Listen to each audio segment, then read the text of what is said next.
Hey y'all, I just wanted to start this video real quick with a little bit of a channel clarification. Now, the direction my channel seems to be going in is more of, I guess, philosophical questions, questioning your narrative, your way of thinking even. Challenging yourself to critically think about your ideas that you have and see if they keep holding up to different types of scrutiny. Now, this is sort of exemplified in Morality and War video, where I talk about how, in my view, yes, there are objective moral goods in war. And sometimes doing terrible things in wartime is necessary and is a good thing to have done. I certainly don't expect everyone to agree with that, and I'm perfectly fine with that. I want to make you think, though. I want to make you think, was really dropping 2 nukes on Hiroshima and Nagasaki a good thing? Did it really save Japan as a nation from utter destruction? I want you to think about these things. I want you to critically analyze your ideas of what is moral, what is good, what is wrong, so that you are better able to come up with your own concepts of what is moral good and moral wrong. And if I'm able to do that, great. I consider that a success. People nowadays don't think enough. They don't think about their actions. They don't think about the way that they go about their lives and the way that they do things. They don't think about these things enough. And I want them to start doing it more.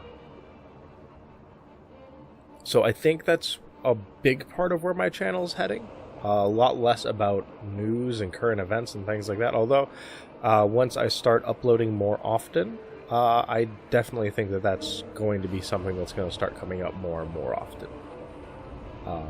Because I'm going to start running out of different concepts to talk about, so talking about news and current events is going to become a good thing. For instance, there was a gas attack that happened in Syria.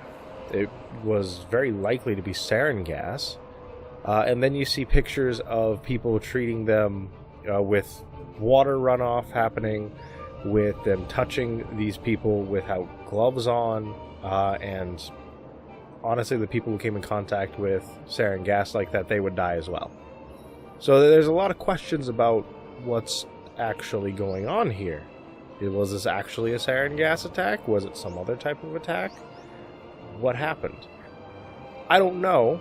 I'm going to go ahead and assume that it was a sarin gas attack for the time being until further evidence comes out to the contrary of that. Now, the overall thing that I want to discuss in this video is the concept of sovereignty, borders, and country.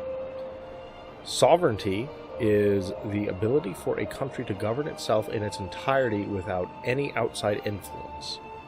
For instance, the U.S. is a sovereign nation. We govern ourselves. We don't allow other people to come into our country and govern our country for us. We make our own decisions based on whatever we have at the time.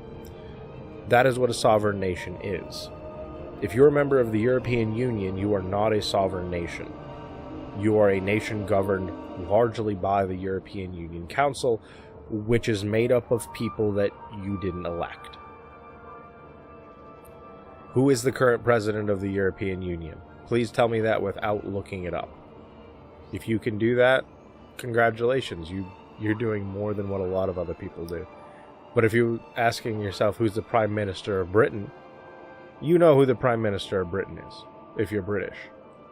Who's the President of the United States? You know who the President of the United States is if you're Chinese. It just shows how influential my country is.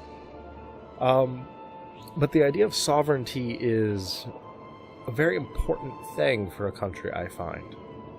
It's very important for a country to be able to make its own decisions on pretty much all matters. To not be told you have to do this by some entity that you didn't even put into office. I find that to be disturbing, to say the least. Very imperialistic of you, European Union. Now, what does sovereignty mean in terms of borders? Well, a sovereign nation has borders, pretty much entirely. I can't think of any sovereign nation that does not have borders. If you know of one, please tell me below. I'd be happy to make a correction. But I can't think of a single sovereign nation that doesn't have borders. Now, that means that other people can't come into your country and make decisions for you within your government, for instance. Now, there is a problem with this in the United States with illegal immigrants coming into the country and being put into sanctuary cities, especially in California, where they are then allowed to vote. California has workarounds that allow illegal immigrants to vote in U.S. elections. I want you to think about that for a second. Other people that are not a member of your country are coming into your country and electing politicians, making laws, voting on decisions. We need to enforce our border. This is a problem.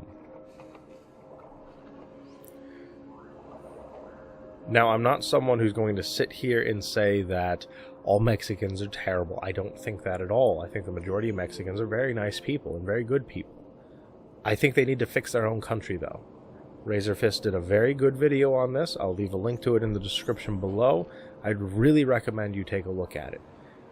People in Europe don't really understand the problems that America is facing in terms of illegal immigration and border control. You don't have the same problem at all. You're starting to experience it a bit with the refugee crisis, where millions of people are coming into your country, but you allowed them to come in. Your politicians allowed them to enter your country, largely. We didn't allow these illegal immigrants to enter this nation. They're here illegally, against our will. Now, I understand in Europe there's free travel, essentially, where if you're in the European Union, you can travel between France and Germany to Belgium to wherever the hell else you want to go, pretty much freely. And I think that that's a fine thing to have. There's such a thing as cultural borders, I think, as well. Now, a cultural border is you have a border between Turkey and Europe. That's a cultural border. The culture in Turkey is so drastically different from the rest of Europe that it's very difficult to have such a thing as integration, for instance. You have the same sort of cultural border with the Middle East and with the rest of the Middle East and Europe. There's vast differences there. You have a cultural border between China and Mongolia. You have a cultural border between North and South Korea. You have a cultural border between the US and Mexico, where there's very different cultures happening there that don't really mix very well.